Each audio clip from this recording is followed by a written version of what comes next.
In the last week, we've been talking about transit bus driver safety after a Winnipeg operator was stabbed to death on the job. His funeral was yesterday, and transit workers from across the country were at the funeral, including Don Baker, who's with the Amalgamated Transit Union in Regina. Don, what were you talking about at the funeral yesterday? Just how the operators are hesitant to get back on the bus again. They're scared to go to work, and we shouldn't have to be scared to go to work. How dangerous is it to be a bus driver in Regina or Saskatoon? Well, fortunately, we haven't had a lot of incidences, but you do get the moments where you are unsure who's getting on that bus. When that door opens, you don't know who's getting on, so you're always watching. Could you share a story about some of the incidents that drivers have to deal with when they are on the job each day? Yeah, you're dealing with people that are upset because the bus is late, they had a bad day, and you're the first person they see, and they take it out on you.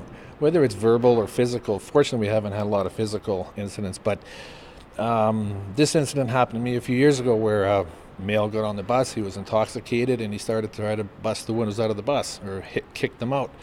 Police showed up and he had 2 knives in his pocket, so it can escalate very quickly. How frequent are incidents of verbal abuse? And you say not as common physical abuse, Yeah. but is this something that happens to bus drivers daily or weekly? Every day, we're cursed at. Drivers don't give us a break.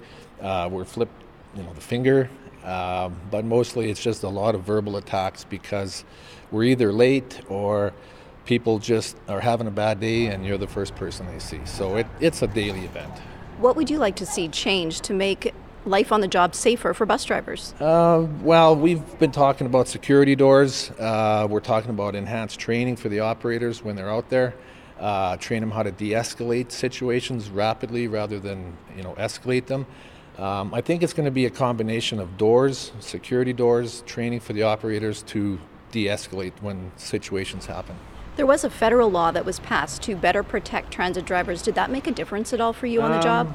Yeah, fortunately we haven't had the incidences that require court proceedings in Saskatchewan.